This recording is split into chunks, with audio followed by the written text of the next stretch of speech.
10년 동안 살았던 곳이 고센 땅의 라암셋이라고 하는 곳입니다. 라암셋에서 출발을 하고 이제 숫꽃과 에담을 통과하게 되는데, 하나님께서 모세에게 말씀하시기를 비하이롯 맞은편 여기다가 장막을 쳐라. 그래서 라암셋을 출발한 200만 명 정도의 이스라엘 백성들이 여기에 장막을 치게 되는 거죠. 그러니까 앞으로 가면 홍해입니다. 네. 뒤에는 애굽의 군대가 막 따라오는 거죠. 그러니까 지금 막다른 골목으로 하나님께서 이스라엘 백성들을 의도적으로 여기까지 인도하신 거예요. 그래서 이 막다른 골목에서 하나님께서 뭘 하시려고 그러나, 우리 인생에 살다 보면 막다른 골목이 많이 와요. 그런데 하나님 말씀하시기를 두 가지 목적이 있다 그랬습니다. 하나는 이 애굽 사람들에게 하나님의 하나님 되심을 증거하기 위한 것이었고, 또 앞으로 이제 홍해를 건너야 하는 이스라엘 백성들에게 있어서도 역시 하나님의 하나님 되심, 하나님의 영광, 하나님의 하나님 되심, 하나님의 하나님 되심을 증거하기 위한 것이다. 그러니까 우리의 인생 요정 가운데 어떤 위기가 왔다고 그래서 여러분 그게 끝이 아니에요. 절대 끝이 아닙니다. 네, 여기 보세요. 하나님께서 의도적으로 이곳에 장막을 치게 하셨거든요. 뒤는 애굽의 군대가 따라오죠. 앞에는 홍해죠. 그럼 뭐라 그래 이거를? 진퇴양난.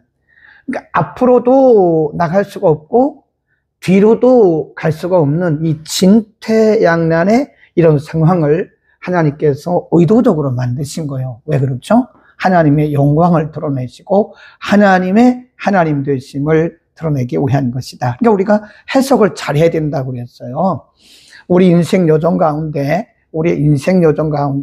이런 진퇴양난과 같은 이런 상황들이 간혹 와요. 간혹이라기보다는 자주 옵니다. 그것은 우리가 믿음이 부족하고 우리가 기도를 안 해서 그러기보다는 이제 우리는 그런 차원을 넘어야 된다고 그랬어요. 그런 차원을 훨씬 넘어서 우리의 삶을 통해서 하나님의 영광을 드러내시고 하나님이 하나님 되심을 드러내기 위한 것이다. 여기 비하히우롯이라고 하는 곳에서 굉장한 영적인 교훈을 얻어야 되고요. 그 다음 이렇게 보면 하나님께서 이 홍해를 통과하게 하시는데요. 그 지점을 잘 보세요. 여기가 아닙니다. 여기를 통과하게 되면 가장 깊은 곳이죠. 홍해 가운데 가장 깊은 곳을 통과하게 되면 이스라엘 백성들 또 겁을 먹어요. 그러니까 하나님께서 그들이 겁먹지 않을 만큼 이곳을 통과하게 하시는 거예요. 이곳을. 그러니까 우리가 고린도전서 10장 한번 잠깐 봅시다. 고린도전서 10장에 보면 하나님께서 우리를 다루시는 방법이 있어요. 하나님이 우리를 무턱대고 막 그렇게 다루시지를 않습니다. 우리를 살살 다루세요. 고린도전서 10장으로 갑니다. 고린도전서 10장 13절에 보시면 274면 전후에 있습니다. 고린도전서 10장 13절 사람이 감당할 시험 밖에는 너희에게 당한 것이 없나니 오직 하나님은 미쁘시사. 하나님은 우리를 막 그냥 무턱대고 그렇게 하신 분이 아니라는 거예요. 우리를 아시고 우리의 형편에 맞게 그렇게 하시는 좋으신 분이라는. 너희가 감당치 못할 시험당함을 허락지 아니하시고 시험당할 즈음에 또한 피할 길을 내사 너희로 능히 감당케 하시느니라. 아멘, 아멘. 하나님 그런 분이세요. 하나님이 이렇게 막 무지막지한 그런 분이 아닙니다. 네. 사탄은 무지막지하죠. 우리를 망하게 하는 것이 사단의 목적이기 때문에 사단은 무지막지합니다. 그런데 하나님은 무지막지하지 않으세요. 미쁘신 분이십니다. 신실하신 분이시기 때문에 우리가 감당할 수 없는 그런 고난은 허락하지 않으세요. 감당할 수 있을 만큼만, 감당할 수 있는 시험을 허락하신다. 그리고 감당할 수 있게 하신다 하는 거. 그러니까 여기를 잘 보시면 우리가요, 이 지도를 보면서 공부를 하면 하나님의 굉장히 깊으신 의도를 알 수가 있어요. 이 깊은 길로 인도하지 아니하시고, 물론 깊은 길로 가서도 하나님 홍해를 가르실 수 있죠. 근데 문제는 이스라엘 백성들이라고요. 이스라엘 백성들은 깊은 곳에 가면 이 사람들은 너무 두려워하고 겁내기 때문에 하나님이 살짝 이쪽으로 인도하신 것이다. 아멘. 너무 좋으신 분이죠? 자, 홍해를 건넜습니다. 그리고 나서 15장에 보면 거기 모세와 그리고 모세의 아론, 누이, 모세와 아론 그리고 그 누이 미리암이 하나님께 찬송하는 장면이 나와요. 네. 그래서 15장 1절부터 18절까지가요, 모세의 찬송입니다. 홍해를 건너고 나서 모세가 찬송을 하죠. 그 다음에 19절부터 21절까지가 미리암, 모세의 누이 미리암의 찬송을 기록을 하고 있어요. 그리고 나서 오늘 본문입니다. 그렇게 이제 홍해를 통과하고 나서 우리가 전에 공부했잖아요. 이렇게 가는 길은 굉장히 빠르다고 그랬죠. 네, 이렇게 가는 길도 있다고 그랬죠. 이렇게. 여기서부터 이렇게 가는 길도 있다고 그랬어요. 근데 여기 누가 지금 진을 치고 있어요? 블레셋. 그러니까 하나님께서 이스라엘 백성들의 그 연약함을 아세요. 그러니까 이리 가면 빠르고 쉽기는 해요. 이렇게 하면 빠르고 쉽기는 한데 여기에 블레셋 군대가 진을 치고 있기 때문에 만일 이스라엘 백성들이 블레셋 군대를 바라보게 되면 이스라엘 백성들은 틀림없이 도로 돌아간다. 그 연약함을 아시는 거예요. 백성들의 연약한 속성을 아시기 때문에 하나님 그렇게 안 하시고 이들을 돌려 광야길로 인도했다. 그랬습니다. 돌려 광야길로 인도했다. 쉽고 빠른 길로 인도하신 게 아니라 하나님은 안전한 길로, 마땅한 길로 인도한 것이다. 거기가 이제 술광야라고 그래요. 술광야. 여기 보면 술이라고 되어 있잖아요. 술. 이걸 조금 발음을 길게 하면 수루 그럽니다. 수루.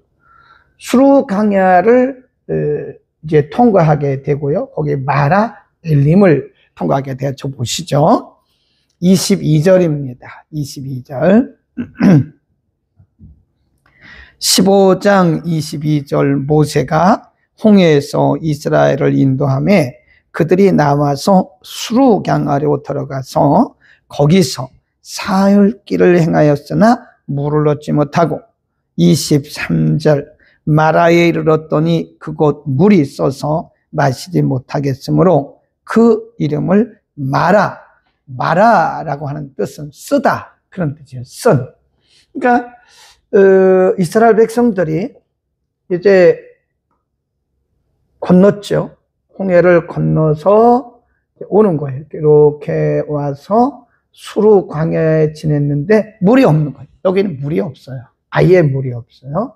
그래서 사흘길을 내려왔는데 여기 마라라고 하는 곳에 이르렀어요. 물이 써요. 여기는 물이 없고 여기는 물이 쓰고. 예. 얼마나 힘들어요 지금. 네, 홍해를 건너서 홍해가에서 모세도 하나님을 찬양했고 간증한 거죠. 오늘날로 말하면 간증하고 찬양하고, 그리고 모세 누이 미리암도 백성들도 거기서 찬양하고 간증했는데 갑자기 또 이런 일이 닥친 거예요. 수루에 이르니까 물이 없죠. 200만 명 생각해 보시자고. 200만 명이 지금 행진을 하고 있는데 물이 없다는 것은 이건 죽음을 의미하는 거죠. 그래서 반드시 내려왔는데 마라에 도착하긴 했지만 거기에 있는 물은 또 써서 마실 수가 없는 거예요. 그때 반응을 한번 보시자고. 반응. 이스라엘 백성들의 반응이 어땠나? 이게 문제예요. 반응. 23절부터 마라에 이르렀더니 그곳 물이 있어서 마시지 못하겠으므로 그 이름을 마라라 하였더라. 24. 백성이 모세를 대하여 원망하여 가로되 우리가 무엇을 마실까? 그래. 우리가 무엇을 마실까? 네. 자, 그러면 이거를 지우고요. 잠깐 이렇게 지금 다시 보면 조금 요약을 다시 하겠습니다. 지금 이렇게 내려온 거잖아요. 그래서 여기는 홍해고 수로 마라예요. 마라. 여기는 물이 없고 여기는 물이 쓰고 이런 고통이 또 있어요. 위기가 또 있어요. 얼마 안 됐어요. 여기서 모세와 미리암 백성들이 하나님의 그 능력, 홍해를 건너는 능력을 경험하고 찬송하고 간증한 것이 불과 며칠 안 됐다고요. 근데 또 문제가 생긴 거예요. 여기는 아예 물이 없고 여기는 물이 쓰고 이거를 뭐라 그러냐면 엎친데 덮친다 그러는 거예요. 근데 중요한 것은 반응입니다. 반응. 하나님께서 의도적으로 지금 이렇게 인도해 나가시는 거죠. 이렇게 의도적으로. 이 광야길은 철저하게 하나님이 의도하신 길이에요. 그게 구름과 불기둥과 구름기둥. 이게 평탄한 길이 아니에요. 하나님께서 의도하신 길인데 거기에는 이렇게 많은 어려움들이 숨겨져 있는 거예요. 네, 숨겨져 있다. 근데 중요한 것은 반응이죠. 어떻게 반응을 했느냐? 거기 보면 백성이 모세를 대하여 원망하여 가로되 우리가 무엇을 마실까? 네, 여기 속에는 그냥 물이 없다, 물이 쓰다 그런 말도 있지만 사실은 우리가 지난 시간에 공부했을 때 이스라엘 백성들이 비하이로 돼서 뒤에 애굽의 군대가 계속 추격을 하고 앞에 홍해가 있으니까 뭐라고 그래요? 과거지형적이라고 했잖아요. 우리를 왜 인도했냐? 우리 차라리 애굽에 살아도 그냥 노예로라도 좋으니 애굽에서 그냥 사는 게 좋은데 당신이 왜 우리를 인도해내가지고 이렇게 하냐? 그걸 뭐라고 그랬어요? 과거지향적이다 그랬어요. 이 과거지향적인 사고를 가진 사람들은요, 항상 그 마음 속에 뭐가 잠재되어 있는가 하면 원망입니다. 원망. 불평. 네. 또 책임 전가. 책임을 다른 사람들에게 전가하는 거예요. 뭐 사람이 다 그럴 수 있죠. 뭐 인간인데 어떻게 어떤 위기를 만났는데 아멘 하고 갈 사람이 누가 있겠습니까? 그러나 우리는 이 광야 같은 세상을 지나가면서 점점 훈련되어지고 단련되어져 가는 거예요. 그러니까 10번 원망하고 10번 불평할 것이 8번으로 줄다가 5번으로 줄다가 나중에는 한 3번 정도 줄겠죠. 완전히 없어지면 좋죠. 네. 그러나 사람이기 때문에 한두 번은 있을 수 있다 그런 얘기죠. 물론 사람에 따라서는 아예 그 한두 번도 없는 분도 있을 수 있죠. 그걸 뭐라 그러냐? 성숙이라 그래요. 신앙 성숙. 반대로 과거지향적인 사람들은 언제나 원망하고 불평하고 책임을 전가하고 그 다음에 미래지향적인 사람이 있죠. 미래지향적. 그때 이 비하이롯에서 백성들이 막 모세를 원망하고 우리 차라리 다시 돌아가자, 우리를 왜 이끌어냈냐 그렇게 할 때 모세가 뭐라 그랬죠? 여러분들은 가만히 있어. 가만히 서서 오늘 하나님께서 이루시는 구원을 보십시오. 하나님께서 앞으로 이루실 구원을 보십시오. 그러잖아요. 근데 여기도 마찬가지죠. 지금 물이 없고 물이 쓰고 그럴 때 모세는 그때 아마 모세도 같이 이 사람들하고 막 그렇게 부화내동하지는 않았을 거예요. 요즘에 많이 쓰는 말들이 있잖아요. 부화내동. 뇌동이래. 이게 어떤 상황에 따라서 같이 막 휩쓸리고 움직이는 이런 부화내동한다 그래요. 이게 사탄의 역사입니다. 사단은 어떤 환경이 주어졌을 때 우리가 미래지향적으로 하나님을 바라보고 그럼에도 불구하고 하나님을 신뢰하고 믿음으로 나가는 것을 방해하는 거예요. 그래서 이 사람이 이 말하면 그쪽으로 쏠렸다가 이 사람이 이 말하면 그쪽으로 쏠렸다가 그냥 중심이 없는 거예요. 부화내동한다 그래요. 생각 속에서 그냥 막 왔다 갔다 좌고 우면하고 이렇게 저렇게 하는 거, 그거를 부화내동이라 그래요. 그게 과거지향적인 사람들의 특징이고요. 미래지향적인 사람들은 부화내동하지 않고 뭘 하는 거예요? 하나님을 바라보는 거죠. 잠잠히 하나님께서 어떻게 일하시는 것을 바라봐야 됩니다. 아멘. 거기 한번 보세요. 그때도 방법은 있어요. 네. 백성들은 막 원망하고 불평하고 모세에게 책임을 전가하고 그랬잖아요. 부하내동하고. 그런데 그때 하나님은 방법이 있다니까요. 거기 보세요. 25절. 모세가 여호와께 부르짖었더니 여호와께서 한 나무, 그거 읽읍시다. 한 나무를 지시하시. 그가 그 물에 던졌더니 물이 달아졌더라. 거기서 여호와께서 그들을 위하여 법도와 율례를 정하시고 그들을 시험하셨다. 그러면서 26절에 그 사건을 통해서 하나님을 계시하셨는데 그게 뭐냐? 26절에 보면 나는 너희를 치료하는 여호와다. I am your healer. 나는 너희의 치료자다 라고 하는, 뭘 통해서 말씀하신 거예요? 이 사건을 통해서. 그러니까 어떤 사건이 우리에게 일어났을 때 그것이 위기든 실패든 고난이든 뭐든 간에 하나님 그 사건을 통해서 하나님을 계시하시는 거예요. 아멘. 그러니까 우리가 자꾸 과거지향적으로 생각해서 누구를 원망하고 불평하고 부하내동하고 그러하지 말라는 거예요. 그 속에 하나님 되심을 드러내시기 위한 하나님의 음성이 거기 들어있는 거예요. 우리 공부했잖아요. 출애굽기 10장에 보면 모세와 아론이 하나님의 명령을 받고 애굽 왕에게 가서 하나님의 명령을 전달했어요. 그러면 모세와 아론은 하나님의 부르심을 받고 하나님이 시킨 대로 간 거잖아요. 그러면 뭐든지 하나님 책임을 지셔가지고 뭐든지 문이 척척척척 열려야 될 거 아니에요. 그게 아니잖아요. 그게 아니고 가면 갈수록 상황이 더 어려워지는 거예요. 더 어려워져. 우리가 믿음으로 산다고 해서 모든 것이 내 뜻대로, 내 생각대로, 내 방식대로 된다고 하는 것은 성경적 사상이 아닙니다. 그것은 일반인들의 생각이에요. 하나님 그런 식으로 우리를 양육하지 않습니다. 기도해도 우리가 하나님을 의지하고 순종하고 나가도 거기에는 언제나 여러 가지의 어려움들이 와요. 그것은 하나님이 우리를 골탕 먹이려고 그러는 게 아니에요. 하나님께서 우리를 어떤 시험에 들게 하려고 그러는 게 아닙니다. 하나님 말씀하셨잖아요.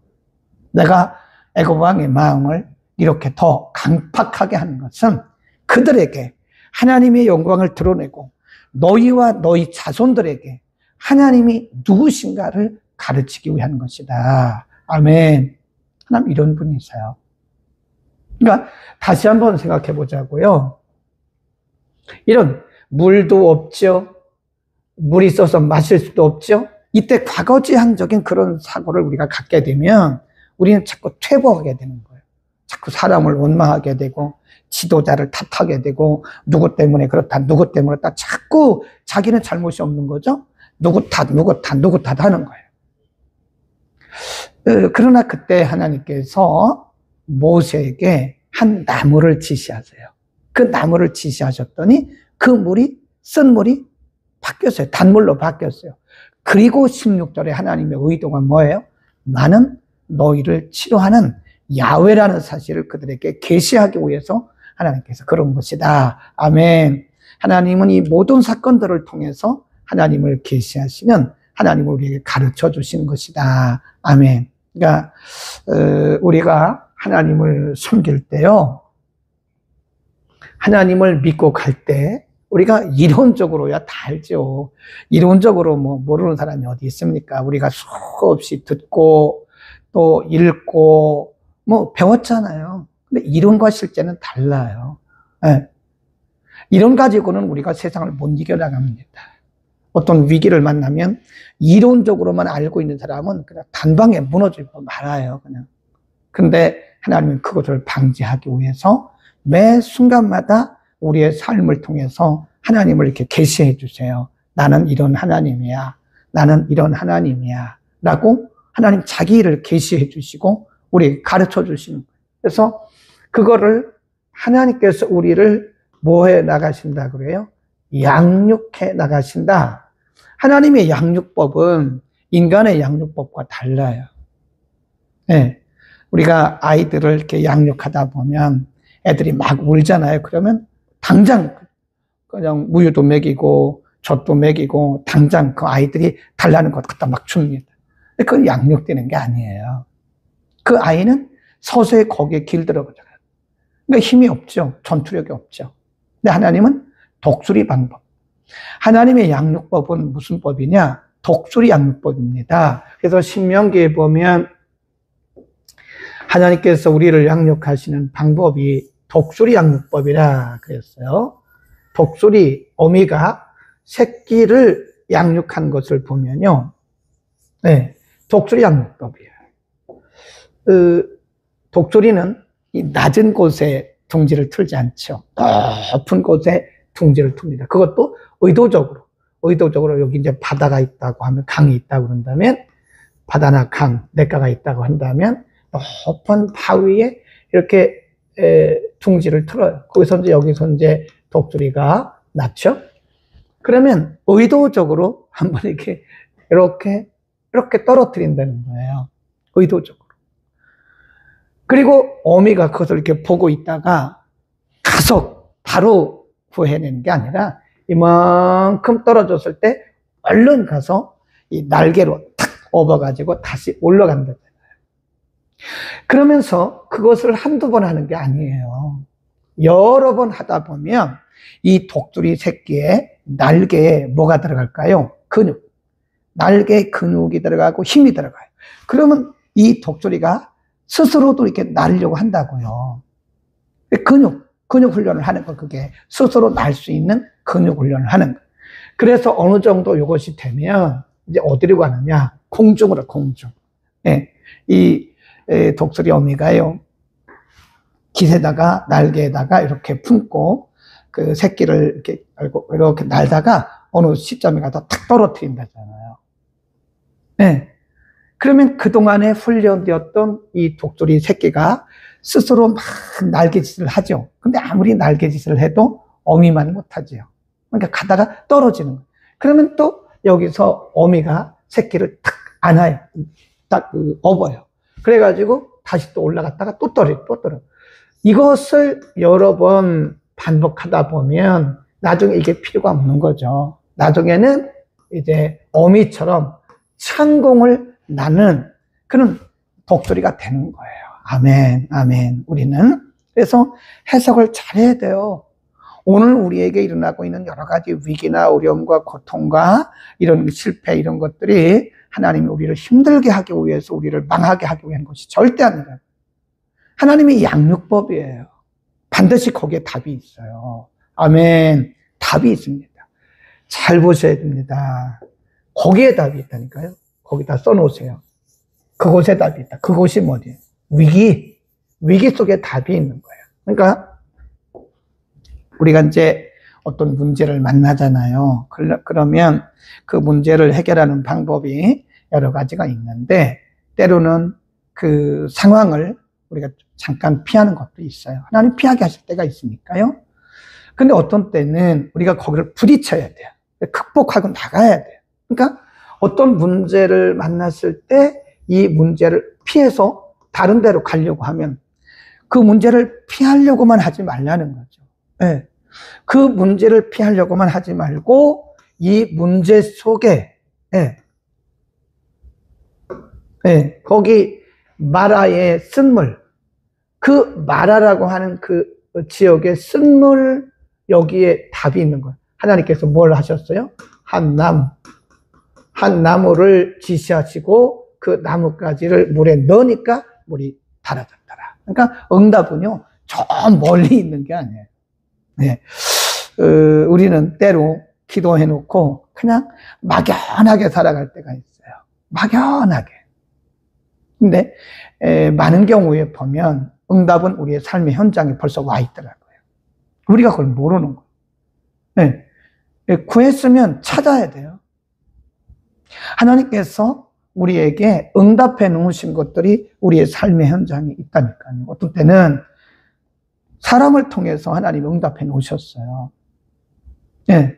어떤 때는 그 사람이 우리가 아는 사람일 수도 있지만 모르는 사람, 그 사람이 믿는 사람일 수도 있지만 안 믿는 사람. 하나님은 누구나 하나님의 도구로 쓰시니까요. 네, 내가 아는 사람만 하나님 도구로 쓰시는 거 아닙니다. 내가 전혀 모르는 사람도, 나와 상관이 없는 사람도 하나님이 그들을 통해서 일을 하시는 거라니까요. 아멘, 아멘. 우리는 하나님의 양육법을 잘 하시기를 바라고요. 그 다음에 거기서 이제 조금 내려옵니다. 내려오니까 거기가 어디냐면 여기 엘림입니다. 엘림이에요. 마라에서 하나님께서 하나님 되심 뭐라고 그랬어요? 나는 너를 치유하는 자라고. 야훼 하나님을 거기서 계시하셨고요. 그 다음에 거기서 한 단계 내려가니까 거기는 엘림이다. 엘림. 자, 보세요. 엘림에서 어떤 일이 있었는가. 거기 보세요. 27. 그들이 엘림에 이르니 거기 물샘 12과 종려 70조가 있는지라. 거기서 그들이 그 물 곁에 물샘 12이 있고 한 그 물 곁에 장막을 쳤다. 생각을 해보세요. 지금 이스라엘 백성들이 200만 명입니다. 200만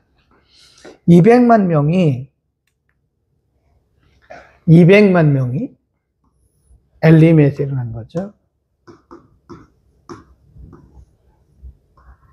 200만 명이 그 물샘 12개 샘입니다. 물샘 12개, 종려나무 70그루. 근데 이게 가능하겠어요? 200만 명인데 12개의 샘에서 물을 그 200만 명이 다 마실 수 있겠어요? 그 물로 이스라엘 백성들이 만족할 수 있겠어요? 근데 하나님의 방법은 가능하더라고요. 네, 제가 그거를 어디서 확인했냐면 그 성지 순례하는 도중에 제가 이 광야를 한번 가봤거든요. 여기는 아닐 건데 어쨌든 그 광야길을 한번 가봤는데요. 이 우이는 다 이렇게 모래 또 자갈, 큰 돌, 그리고 습지. 예. 어떤 곳은 모래, 어떤 곳은 자갈, 어떤 곳은 큰 바위돌, 어떤 곳은 습지. 그런데 한참 가다 보니까요, 이렇게 된 데가 있더라고요. 그리고 이렇게 꺼졌어요. 우리가 꺼졌다 그러잖아요. 밑으로 뚝 꺼졌어요. 근데 이 거리가요, 제가 그때 지금 기억하기로 한 100m 되는 것 같아요. 100m가 보통 긴 거리가 아닙니다. 예. 밑으로 이 100m가 팍 꺼졌는데 그 아래를 이렇게 보니까요, 그 100m 아래에서 흘러가는 그 물소리가 촥촥촥촥 들리는 거예요. 그때 저는 무슨 생각을 했냐면, 엘림에서 물샘 12개로 200만 명을 먹이는 것은 가능하다. 하나님의 방법인 거예요. 하나님께서 예비하신 물샘 12개가 있었고, 종려나무 70그루가, 그게 종려나무가 큰 게 아니거든요. 근데 200만 명을 가려울 수 있는, 시원하게 해줄 수 있는, 물론, 구름기둥, 불기둥이 가리우긴 했지만, 그들에게 하나님께서 증거를 보여주신 거예요. 이게 뭐냐? 증거입니다. 증거. 아까 마라에서는 하나님 뭘 보여주셨죠? 하나님이 자기 계시. 나는 너희를 치료하는 야훼야. 하나님 그렇게 말씀만 하신 것이 아니라 하나님께서 그들에게 증거를 보여주셨어요. 여러분, 우리가 믿음의 눈을 떠서 보면요, 하나님의 손의 증거들이 가득 찹니다. 우리가 기적을 달라고 말하지 않아도 하나님이 이미 우리의 인생을 위해서 우리의 삶을 위해서 예배해 놓으신 증거들로 가득 차 있다. 우리의 눈이 어두워서 그런 거예요. 우리의 눈이 어둡거나 아니면 우리의 기준이 내 기준이기 때문에 그런 거예요. 원망하지 맙시다. 감사로 살자고요. 기쁨으로 살자고요. 우리가 눈만 조금만 뜨면 하나님이 우리와 함께 하신다는 증거들로 그냥 온통 가득한 거예요. 온 세상은 하나님이 우리와 함께 하신다고 하는 증거들로 가득 찬 거다. 아멘. 감사하는 사람과 감사하지 못한 사람의 차이가 뭘까요? 똑같은 상황을 살아가는데, 똑같은 환경, 똑같은 상황을 살아가는데 어떤 사람은 감사하고 어떤 사람은 감사하지 못한다.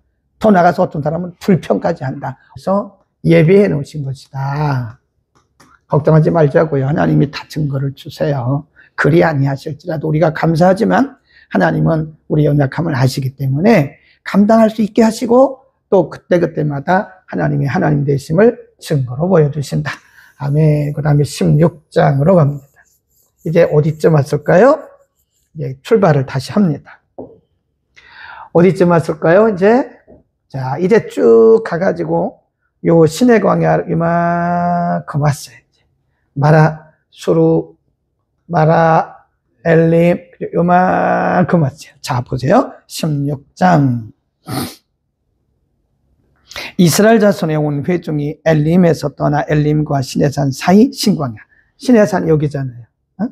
시내산이 밑에거든요. 여기가 시내산. 그러니까 엘림과 시내산 사이니까 여기에 신광야. 여기입니다. 잘 보이실는지 모르겠어요. 신광야입니다. 신광야에 이르니 애굽에서 나온 후 제2월 15일, 2달 15일, 굉장히 빨리 온 거예요. 2달 15일 정도 됐더라. 이스라엘 온 회중이 그 광야에서 모세와 아론을 또 원망하는 거예요. 어디서 원망했었죠? 여기서 마라에서 원망하고 하나님이 거기서 마라의 쓴물을 단물로 바꿔주셨고 엘림에서 하나님 증거를 보여주셨고 불과 며칠 사이에 또 이들의 마음이 돌아가 버린 거예요. 참 이런 걸 보면요, 인간의 마음이 참 부패됐다는 걸 알아요.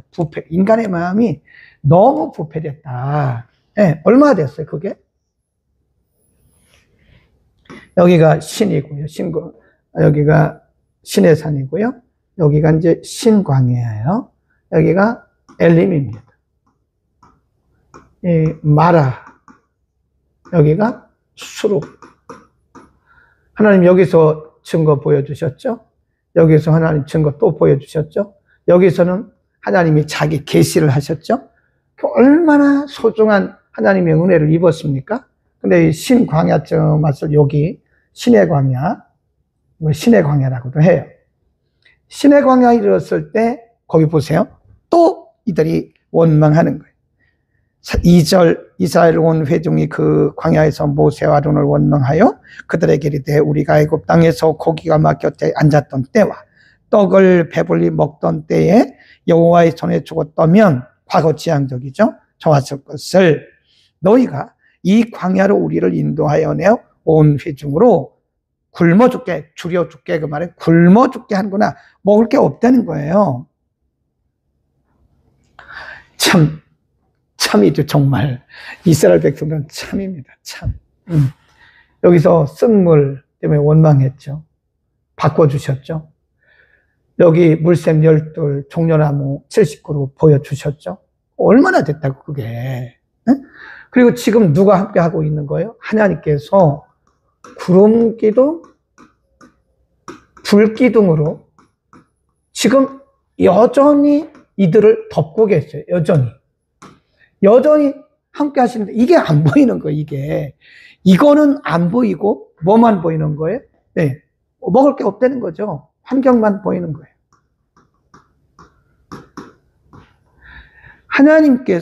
하나님이 저들의 치유자로 구름기둥과 불기둥으로 그들을 덮기도 하시고 인도하시고 계속 여전히 그들과 함께 하고 계심에도 불구하고 여기는 안 보이는 거예요. 네, 하나님을 향한 시선이, 그 시각이, 시력이 어두워지고 왜곡돼 버리니까요. 여기는 안 보이고 뭐만 보여요? 이것만 보여요. 이게 문제예요. 저나 여러분이 이 세상을 살아가면서 원망하고 불평하게 되는 것은 여전히 나와 함께 하신 그 하나님에 대한 시력이 약화된 거예요. 시선이 이렇게 왜곡돼 버린 거예요. 그러니까 여전히 함께 하시고 계심에도 불구하고 원망하고 불평하는 것은 여전히 함께 하신 그 하나님이 보이지 않고 뭐만 보이는 거예요? 환경, 조건, 사람, 문제, 위기, 실패 이런 것만 보인다고요. 그러니까 우리의 시선을 눈을 들어 하나님을 봐야 돼요. 아멘, 아멘. 그러니까 이 문제가 뭐냐? 환경만, 조건만 보면 원망하고 불평합니다. 그 환경과 조건 속에 여전히 함께 하시는 그 하나님, 거기다 써놓으세요. 여전히 함께 하시는 그 하나님. 그 하나님이 뭐죠? 여기서 홍해를 건너게 하신 그 하나님. 마라의 쓴물을 단물로 바꿔주신 그 하나님. 엘림에서 물샘 12과 종려나무 70그루를 예비하셨던 그 하나님. 지금도 여전히 구름 기둥과 불 기둥으로 우리와 그들과 함께 하셨던 그 하나님. 그 하나님을 이들이 못 봤기 때문에 그런 거야. 아멘. 우리는 그 하나님을 바라봅시다. 여전히 하나님 우리와 함께 하세요. 문제보다 크신 그 하나님. 그럼에도 불구하고 우리와 함께 하신 그 하나님을 바라보시기를 바랍니다. 4절입니다. 때에 그들이 원망하고 불평하고 그럴 때 여호와께서 모세에게 이르시되 보라 내가 너희를 위하여 하늘에서 양식을 비같이 내리리니 백성이 나가서 일용할 것을 날마다 거둘 것이다. 이같이 하여 그들이 나의 율법을 준행하나 아니하나 내가 그들을 시험할 것이다. 제6일에는 그들이 그 거둔 것을 예비할지니 날마다 거두던 것에 갑절이 될 것이다. 그리고 나서요. 여러분 잘 들으셔야 돼요. 하나님께서 원망하는 이들에게 지금 만나를 주시겠다고 약속을 하셨어요. 약속. 그리고 나서 하나님이 이들을 책망하십니다. 거기 한번 보세요. 쭉 7절입니다. 아침에는 너희가 여호와의 영광을 보리니 이는 여호와께서 너희가 자기를 향하여 하나님을 향하여 모세를 원망한 게 아니에요. 겉보기는 모세를 원망했지만 모세 원망한 게 아니라 하나님을 원망한 거예요. 너희가 자기를 향하여 원망함을 들으셨습니다. 우리가 누구간데 너희가 우리를 대하여 원망하느냐. 모세가 또 가로되 여호와께서 저녁에는 너희에게 고기를 주어 먹이시고 아침에는 떡으로 배불리시리니 이는 여호와께서 자기를 향하여 거기 보세요. 너희의 원망하는 그 말을 뭐 했다고요? 들으셨다. 우리가 누구냐? 너희의 원망은 우리를 향하여 함이 아니요. 뭐라 그랬어요? 여호와를 향한 원망이다. 사람에게 원망한 것이 아니라는 거예요. 그러니까 모세와 아론이 말하기를 우리가 도대체 누구냐? 대관적으로 우리가 누구냐? 너희가 원망한 것은 우리 모세와 아론을 향해서 원망한 것이 아니라 하나님을 원망한 거야 라고 말씀을 하세요. 쭉 나갑니다. 10절 아론이 이스라엘 자손의 온 회중에게 말하며 그들이 광야를 바라보니 여호와의 영광이 구름 속에 나타나더라. 여호와께서 모세에게 일러가라사대 내가 이스라엘에 뭘 들었다고 그래요? 원망을 들었다. 계속 말씀하십니다. 내가 이스라엘의 원망을 들었노라. 그들에게 고하여 이르기를 너희가 해질 때에는 쭉 말씀. 그래서 그때 메추라기와 만나가 그들에게 내려집니다. 그것이 메추라기 만나의 사건. 어디 있어요? 신각. 여기 잘 들으셔야 돼요. 하나님이 여전히 함께 하시는 하나님을 바라보지 못하고 원망하고 불평하는 환경과 조건을 바라보고 원망하고 불평하던 이스라엘 백성들에게 하나님께서 분명히 메추라기와 이거는 이제 한시적으로 내리다가 끝쳤어요.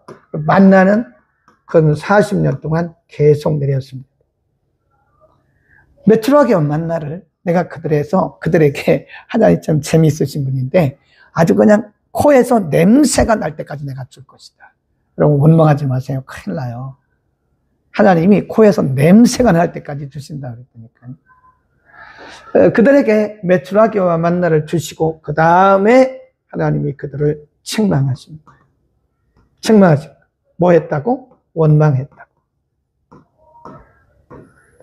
내가 저희의 원망하는 말을 다 들었다 라고는 원망하지 마세요. 원망과 불평은요, 불신앙이에요. 하나님 다 듣고 계세요. 사람에게 한 게 아니에요. 목사님에게 한 게 아니에요. 그게 하나님께 한 거예요. 하나님께. 모세와 아론에게 한 것이 아니라 뭐라고 했어요? 그건 야훼께 한 것이다. 사람에게 한 게 아니라 하나님께 대한 것이다. 하나님이 우리가 하는 말을 다 듣고 계세요. 불평하는 말 하지 마세요. 뭘로 바뀌어요? 감사하는 말을 하세요. 원망하는 말 하지 마세요. 그거 하나님 다 듣고 계시고 하나님 굉장히 싫어하세요. 원망은 불신앙의 열매입니다. 그럼에도 불구하고 하나님은 우리와 함께 하시고 하나님은 여전히 함께 하시고 우리의 하나님이시고 하나님이 그 때에 따라서 우리에게 응답하시고 우리의 필요한 것을 공급해 주시는 좋은 하나님이신 것을 믿습니다. 그래서 그때에 만나가 내렸다. 만나란 뜻이 뭐냐? What's this? 이것이 무엇이냐? 그런 뜻이에요. 만나. 이 만나란 말은요, 메나 그런 뜻인데요. 이것이 무엇이냐?